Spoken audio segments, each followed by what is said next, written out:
بسم الله والحمد لله والصلاة والسلام على رسول الله وعلى آله وصحبه ومن والاه أما بعد. On commence aujourd'hui le cours 111 dans l'explication du livre de Cheikh al-Islam Ibn Taymiyyah rahimahullah, Al-Furqan bayna awliya ar-Rahman wa awliya al-Shaytan.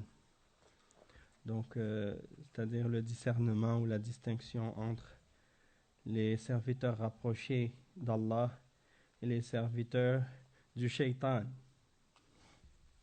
ou les alliés du shaitan. Et donc on continue à partir de l'endroit où on s'est arrêté la dernière fois, et on sait que dans la section dans laquelle on est en train la section qu'on est en train d'expliquer, c'est une section au sujet des différents termes qui sont employés par Allah subhanahu wa ta'ala et qui se distinguent en deux catégories. Par exemple, al-irada, et qui se distingue en al-irada qui est al-kawniyya et al-irada qui est shar'iyya. Et on a expliqué déjà la différence entre ces deux termes, kawniyya et shar'iyya. Et on a expliqué que kawniyya, c'est ce qui est relié à la volonté d'Allah subhanahu wa ta'ala dans sa création et qui est relié à la prédestination. Et donc ça veut dire que ce que Allah subhanahu wa ta'ala a créé est prédestiné et qui n'est pas relié à la condition de faire partie de ce que Allah aime, parce que Allah subhanahu wa ta'ala peut créer et peut prédestiner ce qu'il aime et ce qu'il n'aime pas. Et tandis que al-iradatu shar'iyya, la volonté d'Allah dans qu'est-ce qu'il a révélé et dans ce qu'il a légiféré, et c'est ce qu'on connaît à travers la révélation, et bien cette volonté-là, elle ne peut être que ce que Allah aime. Et il n'ordonne dans sa révélation et dans sa religion que ce que Allah aime, que ce qu'il aime. Et ce qu'il déteste, il l'interdit. Tandis que dans le qadar et dans la création, il peut ordonner et il peut créer ce qu'il n'aime pas, dans le but de tester les hommes et dans le but de les éprouver. Une autre chose aussi qui distingue entre les deux catégories, c'est que al-iradatu al-kawniyya, eh bien, lorsque Allah l'a prédestinée, eh bien, elle ne peut que se produire. C'est-à-dire qu'elle ne peut pas ne pas se produire une fois que Allah l'a créée, l'a prédestinée. Tandis que al-shar'iyya, eh bien, Allah subhanahu wa ta'ala, il peut ordonner quelque chose dans la révélation, et ça ne veut pas dire que cette chose-là va exister ou va être. Par exemple, il a ordonné aux êtres humains, il a ordonné de croire, dans la révélation. Il a ordonné à tous les êtres humains de croire. Est-ce que tous les êtres humains croient? Non. Il y en a qui croient, il y en a qui ne croient pas. Donc ça, c'est une des différences entre la volonté et l'ordre qui est relié à la religion et l'ordre qui est relié à la création et la prédestination. Donc ça, c'est parmi les différences.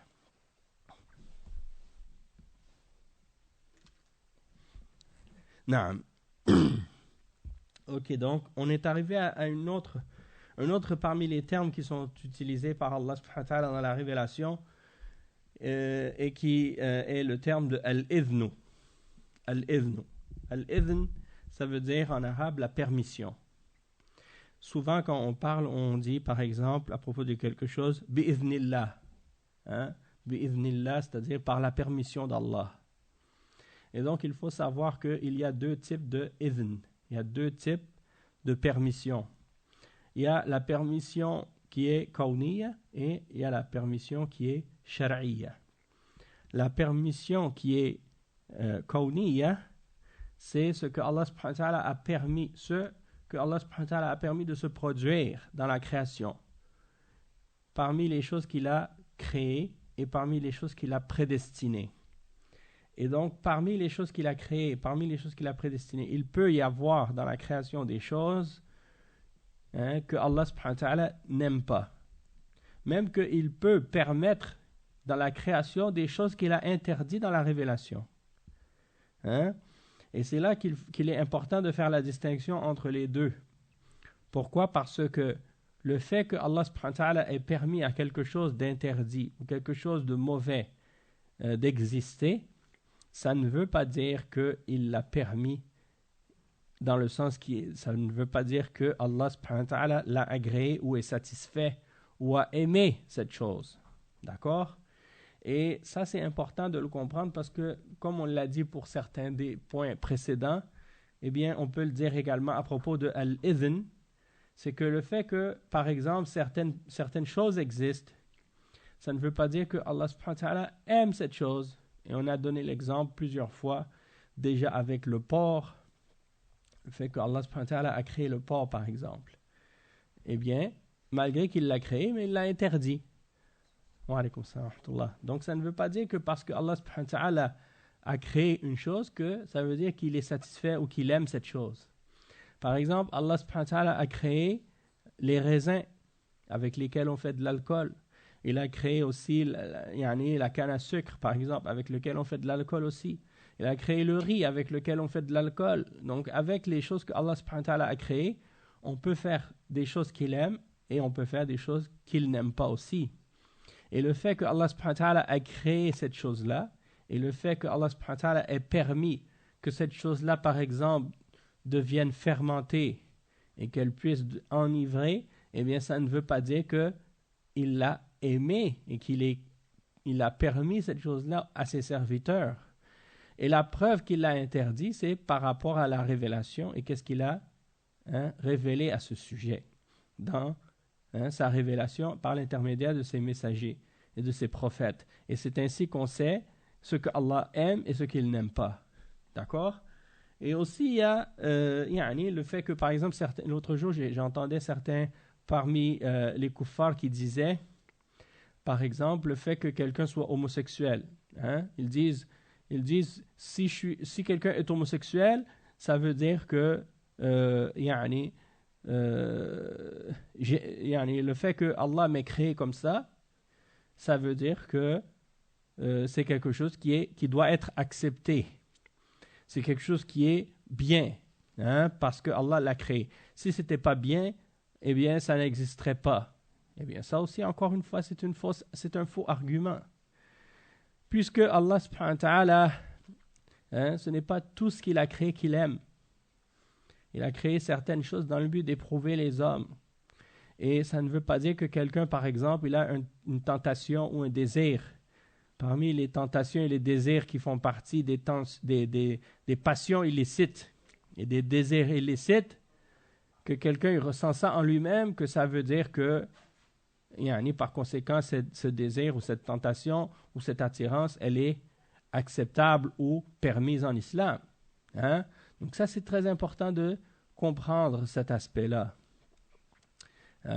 Et donc le fait d'essayer de justifier quelque chose par le fait que cette chose existe,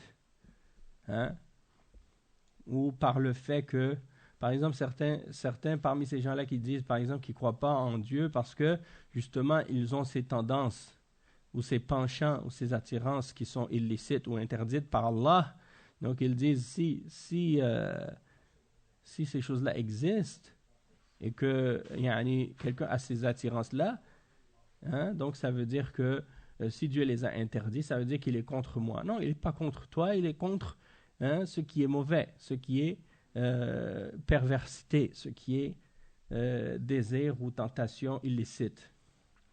C'est comme quelqu'un, par exemple, qui a des tendances ou des attirances envers quelqu'un ou envers une personne qui lui est illicite. Même si c'est un homme, par exemple, qui a une attirance envers quelqu'un, une femme, par exemple, mais qui n'a pas le droit de l'épouser. Il doit s'abstenir. C'est pas parce que quelqu'un il a une attirance qu'automatiquement il doit suivre ses passions et ses désirs pour justifier cette chose-là. Ceci dit, on va commencer à lire les paroles de Cheikh al-Islam Ibn Taymiyyah pour comprendre un peu plus qu'est-ce qu'il a dit à propos de ça. Le Cheikh il dit وَأَمَّا الْإِذْنُ فقال في الكوني لما ذكر السحر وما هم بضارين به من أحد إلا بإذن الله أي بمشيئته وقدرته وإلا فالسحر لم يبيحه الله عز وجل وقال في الإذن الديني أم لهم شركاء شرعوا من الدين ما لم يأذن به الله ولولا كلمة الفصل لقضي بينهم وإن الظالمين لهم عذاب أليم. وقال تعالى يا أيها النبي إنا أرسلناك شاهدا ومبشرا ونذيرا وداعيا إلى الله بإذنه وسراجا منيرا. Donc ici le Cheikh Ibn Taymiyyah il dit en ce qui concerne la permission dans ce qui est kauni, c'est-à-dire ce qui est relié à la création et la prédestination, eh bien ce qu'on peut dire à propos de cette permission-là, c'est que il y a l'exemple du sihr, l'exemple de la sorcellerie, de la magie. Et il mentionne le verset 102 dans Surat Al-Baqarah, dans lequel Allah subhanahu wa ta'ala dit وَمَا هُمْ بِضَارِّينَ بِهِ مِنْ أَحَدٍ إِلَّا بِإِذْنِ اللَّهِ, ce qui signifie et ils ne pourront par cela, c'est-à-dire par cette sorcellerie, faire de tort à quiconque excepté par la permission d'Allah. C'est-à-dire ils ne pourront nuire à personne, excepté par la permission d'Allah. Et ici, le fait que quelqu'un puisse nuire à une autre personne par le sihr ou en utilisant le sihr, ça ne veut pas dire le fait que Allah subhanahu wa ta'ala dit qu'on ne peut le faire que par la permission d'Allah, que Allah permet de faire du tort aux hommes, dans le sens qu'il aime cela. Allah n'aime pas qu'on fasse du tort aux gens. Mais ici, il parle de la permission par rapport au fait qu'il l'a créé et qu'il l'a prédestiné. Il a permis à cette chose-là d'exister, dans le but de tester et d'éprouver les hommes. Et la preuve de ça, c'est quand ils disent, par exemple, Harut et Marut, les deux anges, lorsqu'ils apprennent à quelqu'un cette sorcellerie, ils disent Innama nahnu fitna. Nous ne sommes qu'une épreuve, qu'un test.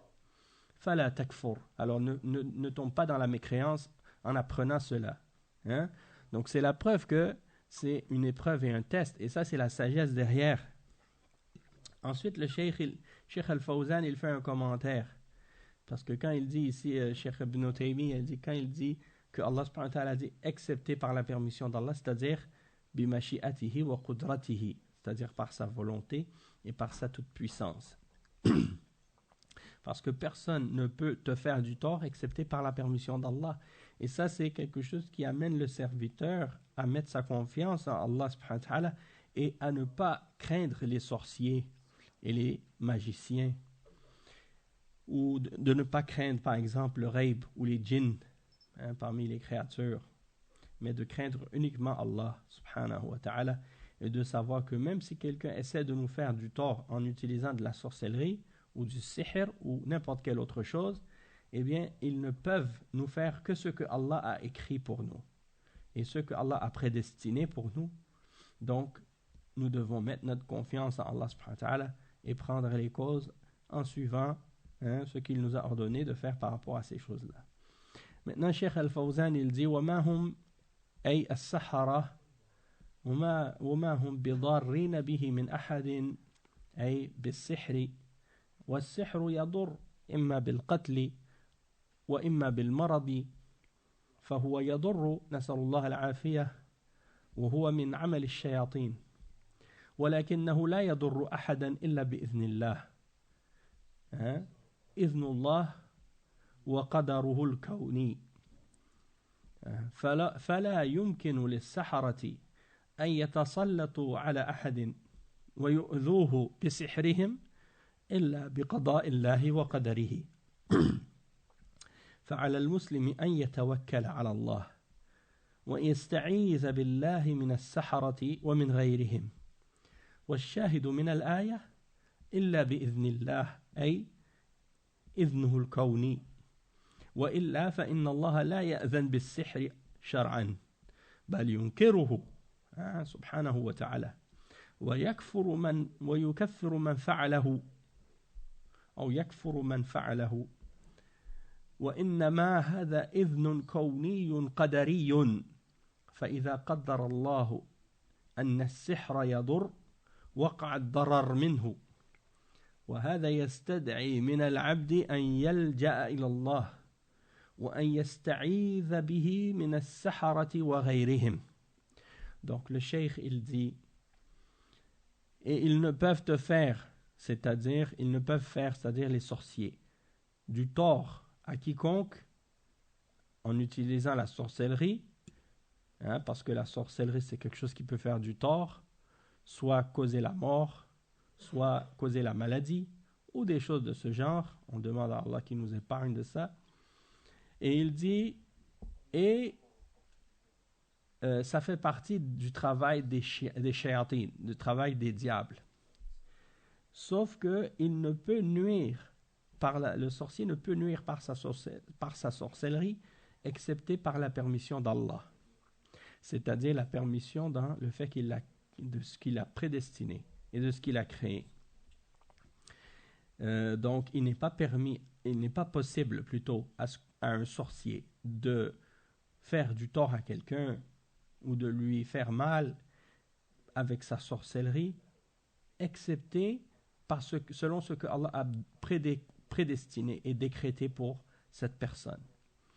Et donc le musulman doit mettre sa confiance en Allah subhanahu wa ta'ala et chercher le refuge en Allah subhanahu wa ta'ala vis-à-vis des sorciers et vis-à-vis de tous les autres parmi les créatures qui pourraient nous faire du tort. Et c'est ce qu'on doit tirer de ce verset. C'est de ça que le cheikh veut parler lorsqu'il cite ce verset, lorsque Allah subhanahu wa ta'ala dit excepté par la permission d'Allah, c'est-à-dire sa permission dans la création. Non pas que Allah a permis dans la révélation et dans la législation de faire la sorcellerie. Bien au contraire, Allah subhanahu wa ta'ala dans plusieurs versets, même dans le verset qu'on a cité, le verset 102, il montre que le sihr c'est quelque chose qui est condamné et qui est interdit, et que celui qui le fait, ou qui cherche à le faire ou même à l'apprendre, Allah subhanahu wa ta'ala dit qu'il est kafir. Innama nahnu fitnatun fala takfur. Donc ça c'est un exemple qui prouve que dans la révélation, dans Shara, sihr c'est interdit et c'est même kufr, c'est même une forme de mécréance. Tandis que dans la création, Allah a permis que cette chose existe. Le fait que cette chose existe ne prouve pas qu'elle est permise et ne prouve pas qu'elle est agréée ou aimée d'Allah. Bien au contraire, il déteste cette chose et il l'a même interdite. Et la preuve qu'il l'a interdite, c'est qu'il l'a interdite par l'intermédiaire de ses messagers dans la révélation.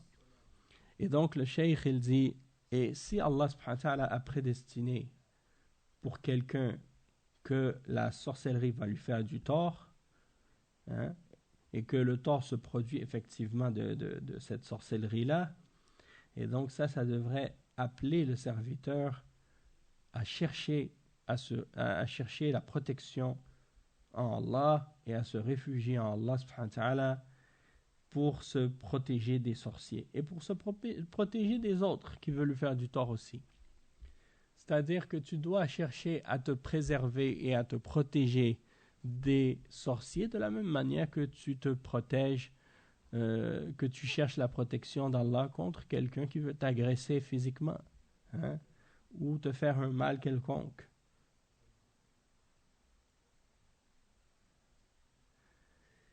وأن يستعيذ به من السحرة وغيرهم. Ensuite, le cheikh il explique le fait que quand Allah subhanahu wa ta'ala dit bi'idhnillah, c'est-à-dire par sa volonté et par sa prédestination, par sa puissance.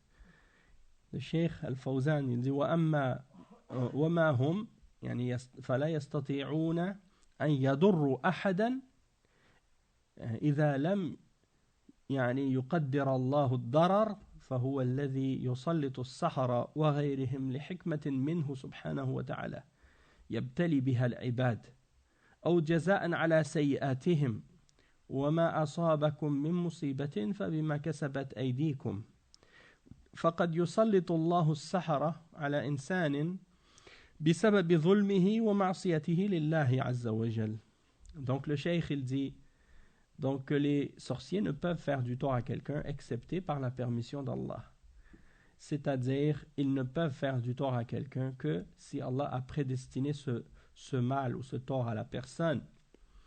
Et donc, si un sorcier réussit à faire du tort à quelqu'un avec sa sorcellerie, ou quelqu'un d'autre qu'un sorcier, eh bien, le cheikh il explique que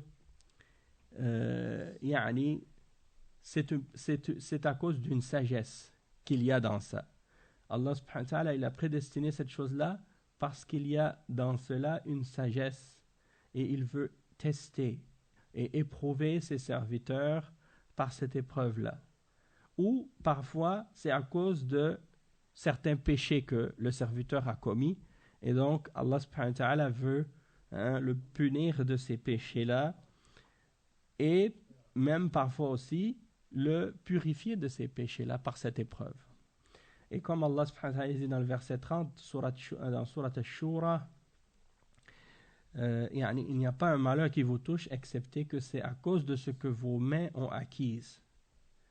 Donc Allah subhanahu wa ta'ala peut faire en sorte qu'un sorcier fasse du tort à quelqu'un et permettre qu'un sorcier fasse du tort à quelqu'un dans ce qu'il a prédestiné et créé dans le but de le rétribuer pour une injustice qu'il a commis ou pour un péché qu'il a fait. Donc ça c'est parmi les raisons et les sagesses pour lesquelles Allah subhanahu wa ta'ala peut faire en sorte que certaines choses parmi ces choses-là se produisent et pourquoi certaines personnes peuvent être touchées par ce genre de mal.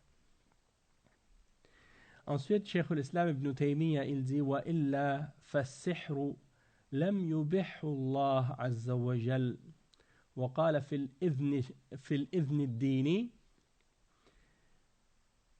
أم لهم شركاء شرعوا لهم من الدين ما لم يأذن به الله فلولا كلمة الفصل لقضي بينهم. Le Cheikh il dit ensuite وإلا, donc on a lu le passage où Cheikh l'Islam ibn Taymiyyah il dit excepté que la sorcellerie n'a pas été permise ou rendue licite par Allah subhanahu wa ta'ala. Et la preuve de ça, c'est ce qu'il dit par rapport à la permission dans la religion ou dans la révélation. Il dit Am lahum shuraka shara'u lahum min ad-din ma lam ya'zan bihi Allah wa lawla kalimatul fasl laqudiya baynahum wa inna adh-dhalimina lahum 'adhabun alim. Donc le verset 21 dans Surat Shura, Allah subhanahu wa ta'ala il dit ont-ils des partenaires ou des associés c'est-à-dire, ont-ils donné à Allah des partenaires et des associés qui leur auraient légiféré à propos de la religion, ce que Allah n'a pas permis? Et donc ça, c'est un exemple ici qui fait référence à la permission d'Allah subhanahu wa ta'ala dans la religion. Pour montrer que Allah subhanahu wa ta'ala, ce qu'il n'a pas légiféré, il ne le permet pas par rapport à la religion. Et ça, c'est souvent un verset que les ulama mentionnent pour prouver l'interdiction des innovations dans la religion. C'est-à-dire d'inventer des règles ou des actes ou des paroles ou des croyances religieuses qui n'ont pas été légiférées par Allah subhanahu wa ta'ala dans la révélation. Et c'est le verset 21, donc dans Surat Shura, et Allah subhanahu wa ta'ala il dit à la suite de ce verset-là ce qui signifie or si l'arrêt décisif n'avait pas été prononcé, il aurait été tranché entre eux, les injustes auront certes un châtiment douloureux. Donc ça c'est un exemple de la permission par rapport à la religion, par rapport à la révélation. Un autre exemple aussi de ce que le Cheikh Ibn Taymiyyah a mentionné comme verset à ce sujet, c'est le verset 45 et 46 dans Surat Al-Ahzab, dans lequel Allah subhanahu wa ta'ala il dit ce qui signifie ô toi le prophète, nous t'avons envoyé comme un témoin un annonciateur de bonnes nouvelles et un avertisseur. Et un prêcheur qui appelle ou qui invite à Allah, quelqu'un qui invite à Allah par sa permission, est comme une lanterne qui éclaire. Hein. Et ici, une lanterne éclairante. Donc ici, Allah subhanahu wa ta'ala, il fait référence à sa permission lorsqu'il dit que le prophète sallallahu alayhi wa sallam est un prêcheur qui appelle à Allah subhanahu wa ta'ala par sa permission, c'est-à-dire par ce qu'il a légiféré, par ce qu'il a ordonné, par ce qu'il a agréé, c'est dans ce sens-là. Et Cheikh Al-Fawzan, il fait donc quelques commentaires ici. Donc il dit que, pour revenir à ce qu'on disait au début, وَإِلَّا فَالسِّحْرُ لَمْ يُبِحُ اللَّهُ, parce que Allah subhanahu wa ta'ala, il permet que le sihr existe, et que certaines personnes fassent de la sorcellerie et qu'ils puissent parfois faire du tort à d'autres avec la sorcellerie, sauf que il ne l'a pas permis, il ne l'a pas rendu licite, il n'a pas rendu la sorcellerie quelque chose de licite et de permis dans la religion, il l'a même interdite, parce que c'est du kufr. Et Cheikh Al-Fawzan, il dit السحر لم يبح الله لأنه كفر والله لا يرضى بالكفر وهو من عمل الشياطين وهو ضرر على الناس فالله لا يبح. Donc ici le cheikh il explique que la sorcellerie, Allah subhanahu wa ta'ala ne l'a pas rendue licite, et même que il dit la raison de ça, c'est parce que c'est du kufr, c'est de la mécréance. Donc Allah n'est pas satisfait et n'agrée pas la mécréance. Et il dit, cela fait partie des actes des diables, c'est les diables qui font que la sorcellerie soit activée ou soit appliquée, c'est eux qui travaillent en arrière. Et il dit c'est donc un tort pour les hommes et Allah subhanahu wa ta'ala ne le permet pas. Allah subhanahu wa ta'ala ne le permet pas. Donc il l'a interdit. Il l'a permis dans le qadar parce qu'il l'a prédestiné pour une sagesse, mais dans la religion, dans la révélation, il l'a interdite parce que c'est quelque chose qui est mauvais, quelque chose qui est kufr. Et quelqu'un ne peut pas faire de sorcellerie sans faire du kufr ou du shirk. Et donc c'est pour ça que même l'apprentissage du sihr, ça demande des sacrilèges, des blasphèmes. Donc si quelqu'un veut l'apprendre ou le pratiquer, il est obligé de le faire. Et si quelqu'un, même s'il ne le fait pas lui-même, il demande à un sorcier de faire quelque chose pour lui avec de la sorcellerie, eh bien, il est lui aussi kafir, même s'il n'a pas fait lui-même la sorcellerie, parce qu'il demande l'aide des sorciers, et ça implique qu'il accepte que ce sorcier-là fasse des actes qui sont kufr et shirk. Donc, celui qui est satisfait du kufr et du shirk, il est kafir, de la même manière que celui qui fait le kufr et le shirk. Donc, si tu es satisfait et tu as agréé la mécréance, donc c'est comme si toi aussi tu es un mécréant, même si tu n'as pas fait toi-même la mécréance. Et si tu as agréé le shirk, même si tu ne l'as pas fait toi-même, c'est comme si tu as commis le shirk toi aussi. D'accord? Donc ça c'est important. Donc si tu vas voir un idolâtre, quelqu'un qui se prosterne à une idole, puis tu lui dis je veux que tu te prosternes à l'idole. Prosterne-toi à l'idole et adore l'idole. Ou bien offre quelque chose en offrande à l'idole. Tu lui donnes un animal à sacrifier pour l'idole. Tu lui dis, tiens, prends cet animal, sacrifie-le. Et que tu es satisfait de ça et tu agrées ça. Donc c'est comme si tu l'avais fait toi-même. Même si tu ne l'as pas fait avec tes deux mains. Donc ça c'est grave. Donc quand tu demandes à quelqu'un de faire le sihr pour toi, c'est comme si tu le faisais toi-même. Et donc par conséquent, c'est quelque chose qui fait sortir de l'islam. Ça fait partie des nawaqid, des annulatifs de l'islam. Naam. Ensuite, le cheikh il explique par rapport à le verset 21 dans Surat Shura qu'on a lu tout à l'heure.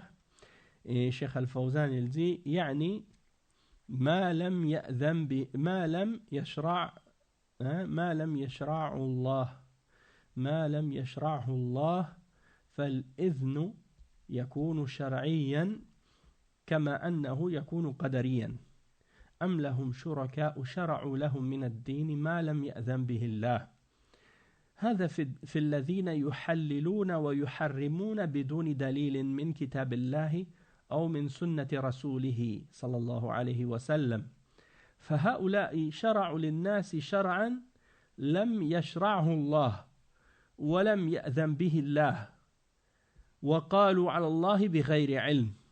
Donc le cheikh il explique que ici il dit c'est-à-dire que Allah n'a pas légiféré. Il dit donc que la permission, al-idhnu, elle peut être soit parmi les permissions qui ont été connues par la révélation ou peut être une permission dans ce que Allah a permis dans la création et dans ce qu'il a prédestiné. Et donc, c'est deux choses totalement différentes. Et quand Allah subhanahu wa ta'ala dit dans le verset « Ont-ils donné à Allah des associés et des partenaires qui légifèrent pour eux de la religion ce que Allah n'a pas permis ?» Ça veut dire que c'est comme si, par exemple, dans le fait de prendre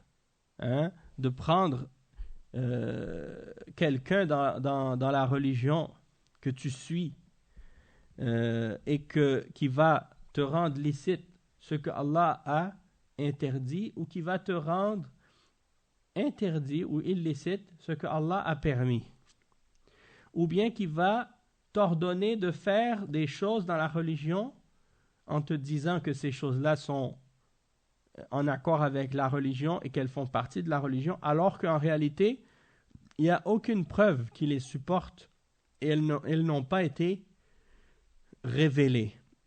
Donc ça c'est parmi les innovations, ça rentre dans les bid'a. Et ça veut dire que la personne qui fait ça, eh bien c'est comme si elle avait associé avec Allah un partenaire dans la législation, parce que la législation c'est un droit exclusif d'Allah. Personne n'a le droit de légiférer dans la religion des lois ou des règles, excepté Allah.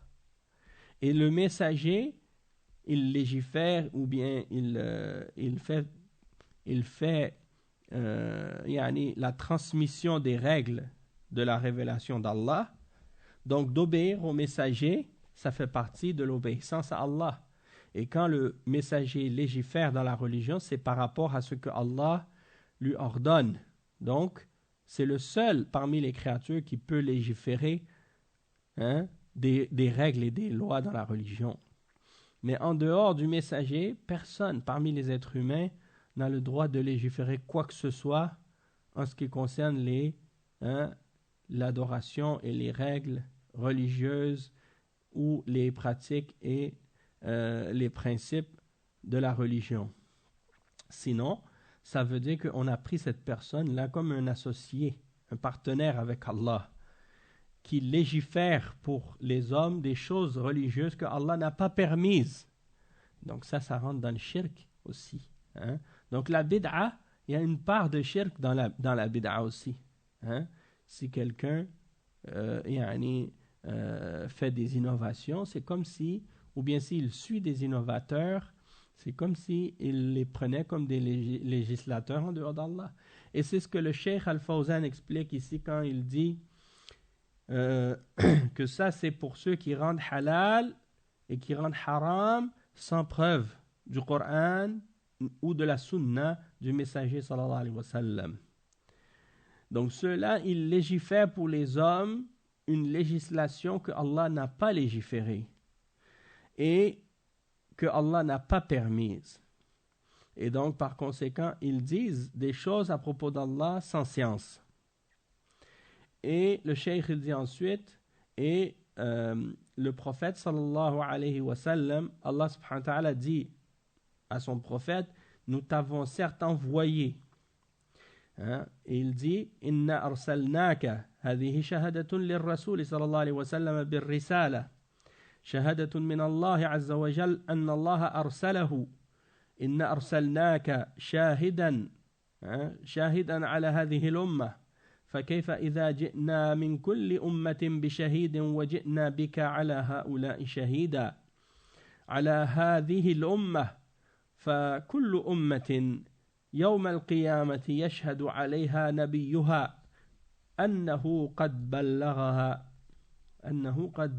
بلغها وجئنا بك على هؤلاء شهيدا إنا أرسلناك شاهدا ومبشرا ونذيرا مبشرا للمؤمنين بالجنة ونذير للكافرين بالنار يا أيها النبي إنا أرسلناك شاهدا ومبشرا ونذيرا وداعيا إلى الله يعني تدعو الكفار إلى الإسلام وتدعو العصاة والمذنبين إلى التوبة بإذنه أي بشرعه وهذا محل الشاهد فالرسول صلى الله عليه وسلم جاء بإذن من الله أي بشرع من الله أنزله عليه وأوحاه إليه فهذا فيه دليل على الإذن الشرعي Donc le cheikh il explique que Allah subhanahu wa ta'ala il dit donc à son prophète nous t'avons certes envoyé et ça c'est un témoignage de la part d'Allah subhanahu wa ta'ala qui témoigne que le messager a été envoyé avec un message. Donc Muhammad sallallahu alayhi wa sallam, Allah l'a envoyé avec un message. Donc c'est un témoignage d'Allah subhanahu wa ta'ala pour son messager. Et il dit, il témoigne que le message qu'il envoie, c'est Allah qui lui a envoyé. Donc il témoigne de la véracité de son message. Il dit, donc nous t'avons envoyé comme témoin. Dans le verset 45 dans Surat Al-Ahzab. Ensuite, il dit, c'est-à-dire qu'il est un témoin pour cette ummah. Un témoin pour cette ummah, c'est-à-dire pour cette nation, la nation de l'islam. Et il dit ensuite que Allah subhanahu wa ta'ala mentionne dans le verset 41 dans Surat An-Nisa, ça c'est le verset que le prophète sallallahu alayhi wa sallam, quand il avait demandé à un de ses compagnons de réciter le Coran, parce qu'il disait que Allah subhanahu wa ta'ala aimait sa récitation. Et quand il a lu pour le prophète sallallahu alayhi wa sallam, il a lu jusqu'à ce verset 41 dans Surat An-Nisa, puis il lui a dit hasbuk, c'est-à-dire ça suffit.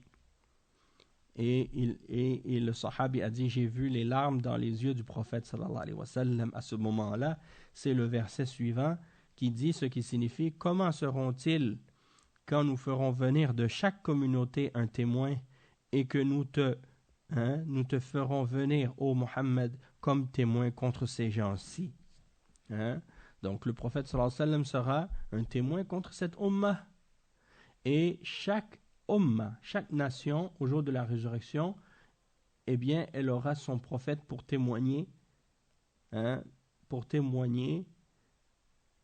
qu'il a effectivement transmis le message pour sa nation. Chaque prophète va témoigner et chaque nation va témoigner. Le prophète de chaque nation va témoigner pour la transmission de son message. Et il dit وَجِئْنَا بِكَ عَلَى هَؤُلَاءِ شَهِيدًا.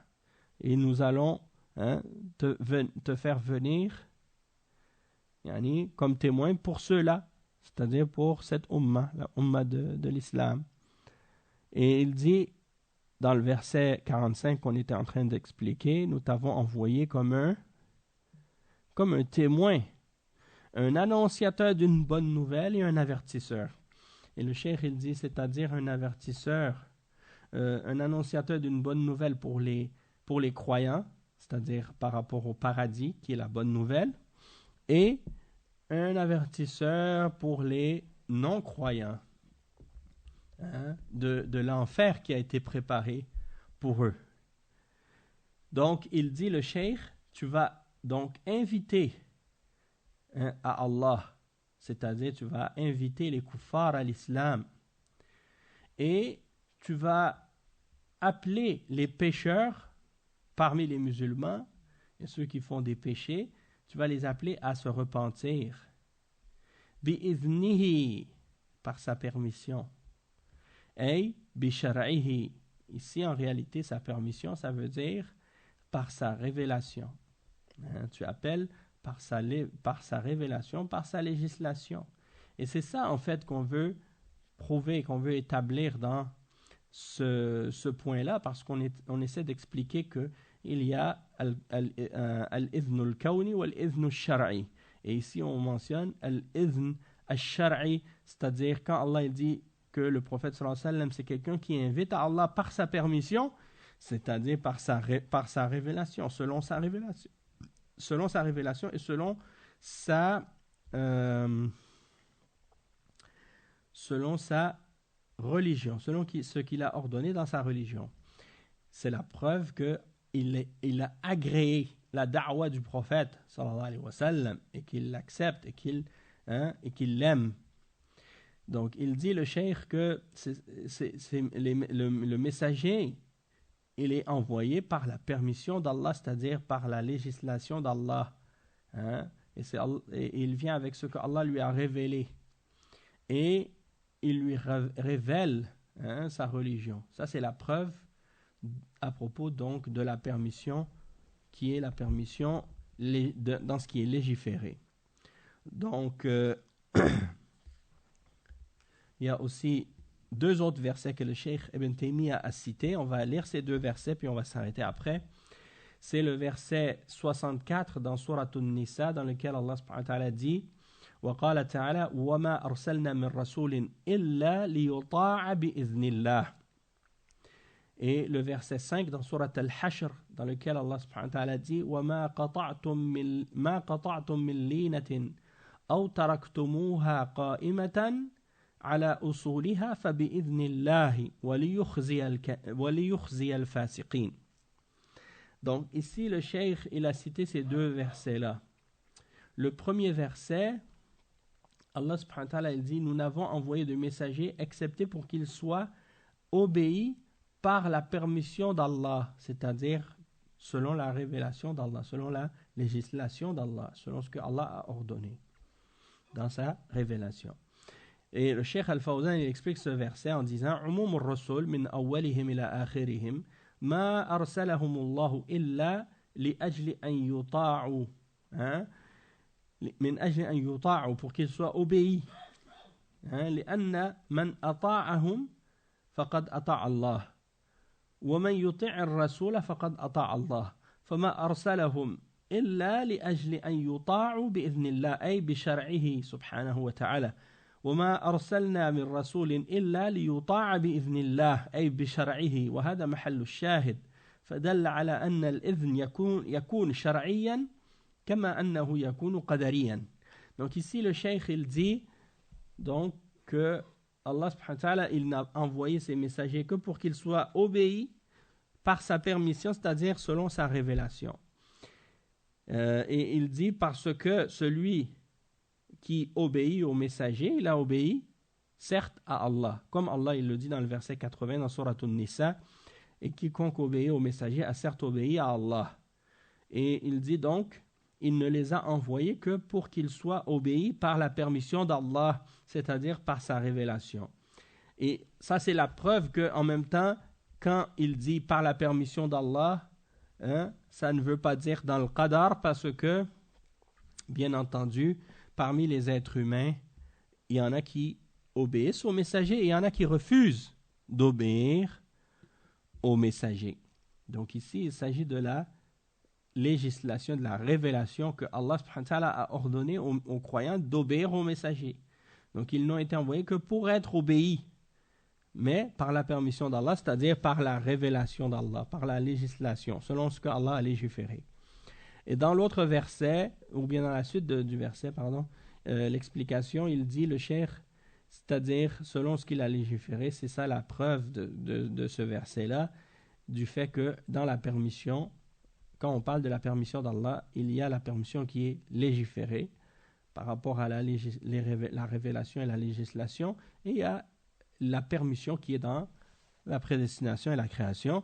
Et l'autre point par rapport à l'autre verset dans Surat Al-Hashr, le verset 5, Allah subhanahu wa ta'ala, il fait référence ici à une des batailles qu'il y a eu contre les Juifs dans Surat Al-Hashr, et il mentionne dans le verset 5 ce qui signifie tout palmier que vous avez coupé ou que vous laissez debout sur ses racines, c'est avec la permission d'Allah, c'est-à-dire selon la législation d'Allah, hein, et afin qu'il couvre d'ignominie les pervers. Donc ici, il faut comprendre ce verset-là de cette façon.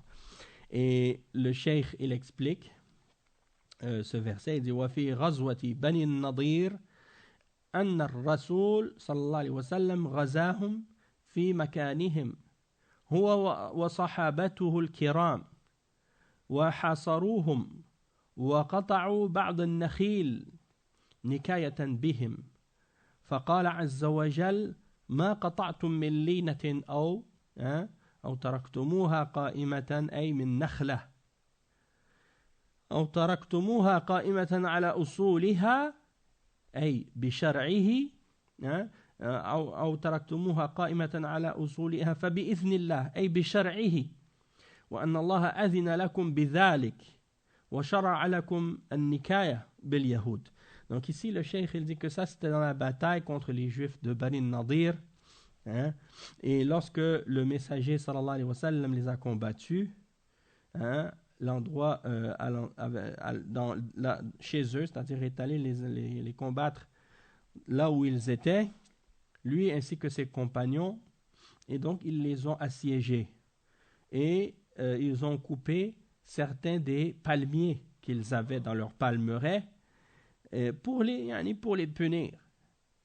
Et qu'est-ce qu'ils ont fait de ça? Quand Allah subhanahu wa ta'ala mentionne, il dit vous ne coupez de palmiers ici, c'est-à-dire soit que vous les coupiez ou que vous les laissiez, hein, sur leurs racines, sur leur tronc, debout, c'est-à-dire sur leurs racines, excepté que c'est par la permission d'Allah, c'est-à-dire par la législation d'Allah que vous le faites.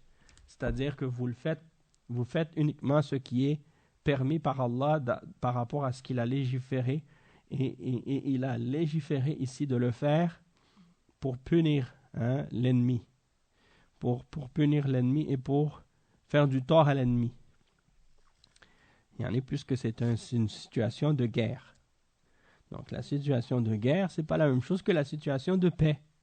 Et dans la guerre, il y a des choses qui sont légiférées, qui font partie des sagesses, hein, qui sont reliées au but et aux objectifs, hein, de la guerre qui est légiférée par Allah subhanahu wa ta'ala contre les ennemis d'Allah. Donc ça, c'est un exemple ici pour désigner qu'est-ce qui est la permission dans la législation. On va s'arrêter ici pour aujourd'hui, Inch'Allah. On a terminé de ce terme. Le prochain terme, ce sera Al-Qada. Et on va voir qu'il y a Al-Qada Al-Kawni et il y a aussi Al-Qada Ad-Dini. On parlera de ça au prochain cours, Inch'Allah. Subhanakallahumma bihamdika ashhadu an la ilaha illa ant astaghfiruka wa atubu ilayk. Wa sallallahu wa sallam ala nabiyyina Muhammad wa ala alihi wa sahbihi ajma'in. Wassalamu alaykum wa rahmatullahi wa barakatuh.